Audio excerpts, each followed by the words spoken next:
स्वागत है आप सभी विद्यार्थियों का Subhash study centre YouTube channel पर।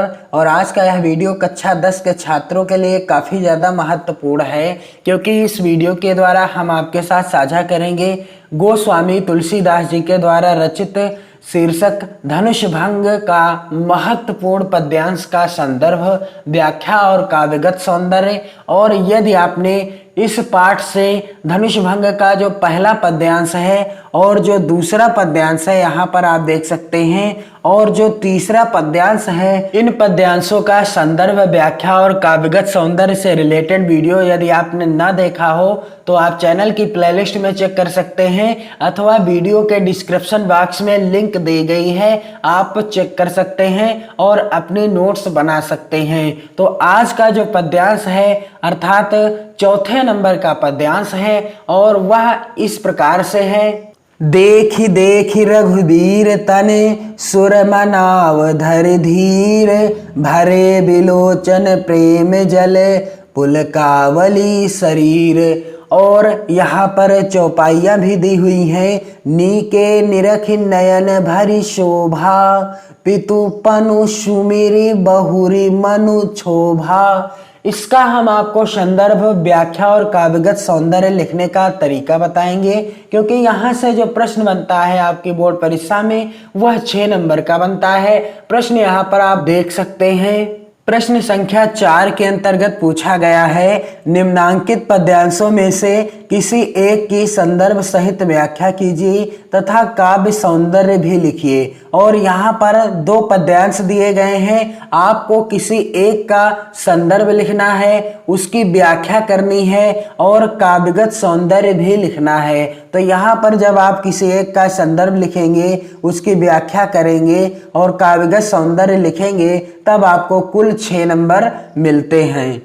अर्थात संदर्भ के लिए 1 नंबर निर्धारित है, व्याख्या के लिए 4 नंबर निर्धारित हैं और काव्यगत सौंदर्य के लिए 1 नंबर निर्धारित है। तो यह जो पद्यांश जिसका हम आपको संदर्भ, व्याख्या और काव्यगत सौंदर्य बताएंगे, यदि आपकी बोर्ड परीक्षा में आ जाता है तब आपके 6 नंबर पक्के हो जाएंगे, क्योंकि हम आपको ऐसी व्याख्या बताएंगे कि आप जीवन भर नहीं भूल पाएंगे, आपको रटना नहीं पड़ेगा। और यदि आप इस चैनल के पद्यांश से रिलेटेड कोई भी वीडियो देख लेते हैं तो आपको व्याख्या नहीं रटना पड़ेगा, ये मेरा आपसे वादा है। बस आप गौर से वीडियो देखिए, अपनी नोट्स बनाते रहिए, क्योंकि नोट्स बनाने से क्या होगा, एक तो आपकी अच्छी राइटिंग होगी और दूसरी बात आपको याद भी होता जाएगा।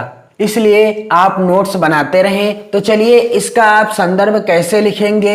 देख देख रघुबीर तन सुर मनाव धर धीर, भरे विलोचन प्रेम जल पुलकावली शरीर। और अंतिम में लिखा हुआ है यहाँ पर, अति परिताप सीय मन माही, लव निमेष जुग सम जाही। यहाँ जब आप संदर्भ लिखेंगे इस पद्यांश का, तो प्रथम के 2 शब्दों को अथवा 3 शब्दों को और अंतिम के शब्दों को इस तरह से आपको लिखना है, ब्लैक पेन से लिखना है। आपको किसी अन्य कलर का इस्तेमाल नहीं करना है, आप ब्लैक और ब्लू पेन का ही इस्तेमाल करेंगे, चाहे आप नोट्स बना रहे हो, चाहे आप बोर्ड परीक्षा में लिखने जा रहे हो। तो देख देख प्रथम के शब्दों को लिखा गया, फिर अंतिम के शब्दों को लिख दिया गया समझाही। इसके बाद हेडिंग डाली गई है संदर्भ। इसके बाद हेडिंग क्या डाली जाएगी, संदर्भ हेडिंग डाली जाएगी। और प्रस्तुत पद्यांश हमारी पाठ्य पुस्तक हिंदी के काव्य खंड में संकलित धनुष भंग शीर्षक से अवतरित है, जिसके रचयिता कौन है, गोस्वामी तुलसीदास जी हैं। प्रस्तुत जो पद्यांश है हमारी पाठ्य पुस्तक हिंदी के काव्य खंड में संकलित धनुष भंग शीर्षक से अवतरित है, जिसके रचयिता कौन है, गोस्वामी तुलसीदास जी हैं। और इस संदर्भ को आप एक तरीके से और लिख सकते हैं, प्रस्तुत पद्यांश हमारी पाठ्य पुस्तक हिंदी के काव्य खंड में संकलित धनुष भंग शीर्षक से अवतरित है और यह प्रसंग रामचरितमानस के बाल कांड से संकलित है, जिसके रचयिता कौन है? गोस्वामी तुलसीदास जी हैं। आप चाहे ये संदर्भ लिख लें, चाहे आप इसके पहले जो मैंने आपको बताया वो संदर्भ लिखें, दोनों ही सही माने जाएंगे।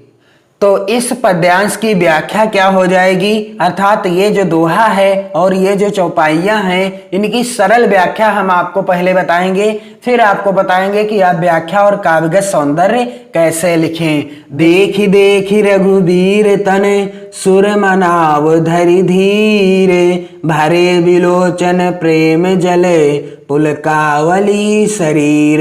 श्री रघुनाथ जी की ओर देख देख कर, अर्थात भगवान श्री रामचंद्र जी की ओर देख कर या उनकी तरफ देख देख कर, सुर मनाव धर धीर, सीता जी धीरज धर कर देवताओं को मना रही हैं। भरे बिलोचन प्रेम जल पुलकावली शरीर, और उनके नेत्रों में प्रेम के आंसू भरे हैं। भरे बिलोचन प्रेम जल पुलकावली शरीर, और उनके नेत्रों में प्रेम के आंसू भरे हैं तथा शरीर में रोमांच हो रहा है।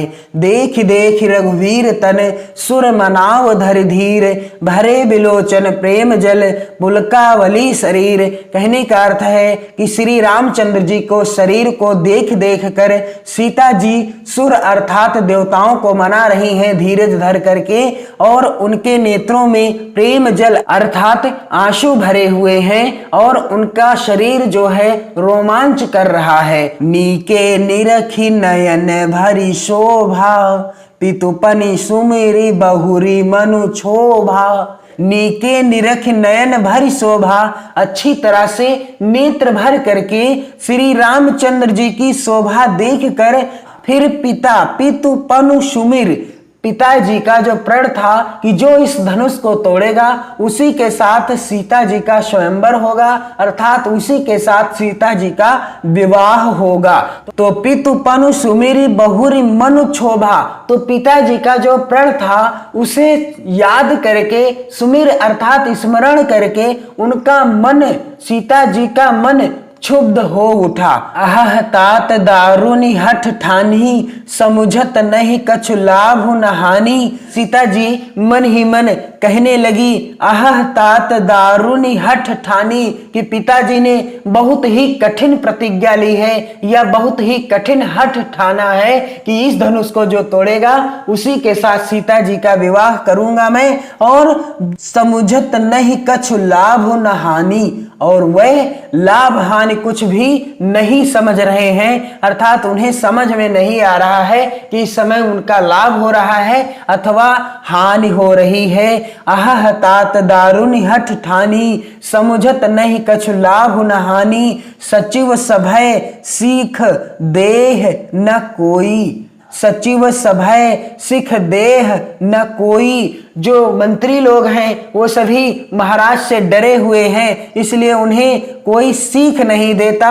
बुद्ध समाज बढ़ अनुचित होई, बुद्ध समाज बढ़ अनुचित होई, और पंडितों की सभा में यह बड़ा अनुचित हो रहा है, अर्थात यह जो हो रहा है यह उचित नहीं, क्या हो रहा है? अनुचित हो रहा है। बुद्ध समाज यानी पंडितों के इस समाज में, बुद्धिमान जनों के इस समाज में यह जो कार्य हो रहा है अनुचित हो रहा है। सचिव सभय सिख देह न कोई, बुद्ध समाज बढ़ अनुचित होई। कह धनु कुलिसहु चाहि कठोरा, कह श्यामल मृदु गात किशोरा। वह मन ही मन कहने लगी कि कह धनु कुलिसहु चाहि कठोरा, कहाँ ये वज्र के समान निर्मित धनुष, यानी जो यह धनुष है वज्र के समान है, और कह श्यामल मृदु गात किशोरा, कहाँ ये कोमल और श्यामल मृदुल शरीर वाले किशोर।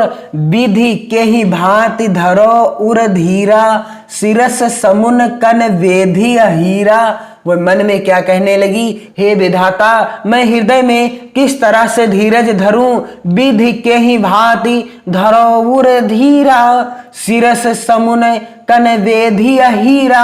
सीता जी कहने लगी कि मैं किस प्रकार से अपने हृदय में धीरज धरूं, सिरस समुन कन वेधी हीरा, कि शिरीष के फूल के कण से कहीं हीरा भेदा जाता है, अर्थात शिरीष के फूल के कण से कहीं हीरे में छेद किया जा सकता है। सकल सभा कै मत भय भोरी, अब मोहि शंभु चाप गति तोरी। और वह अपने मन में क्या कहने लगी कि सकल सभा कै मत भय भोरी, अर्थात सारी सभा की बुद्धि भोली अर्थात बावली हो गई है, अर्थात सभी जो हैं पागल से हो गए हैं। अब मोहि शंभु चापु गति थोरी, और अतः हे शिव जी के धनुष, अब तो मुझे तुम्हारा ही आसरा है।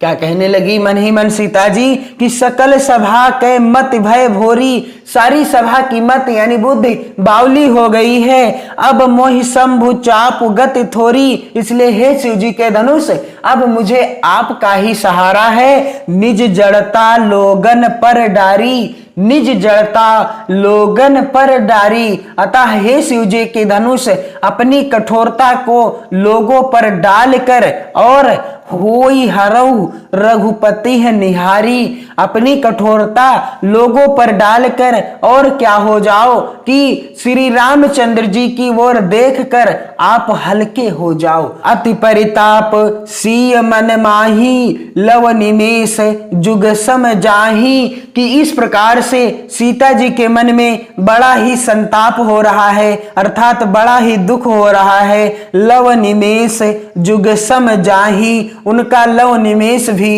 100 युगों के समान बीतने लगा। तो इसकी व्याख्या आपको लिखना कैसे है। देख देख रघुवीर तने सुर मनाव धरि धीर, भरे बिलोचन प्रेम जले पुलकावली शरीर।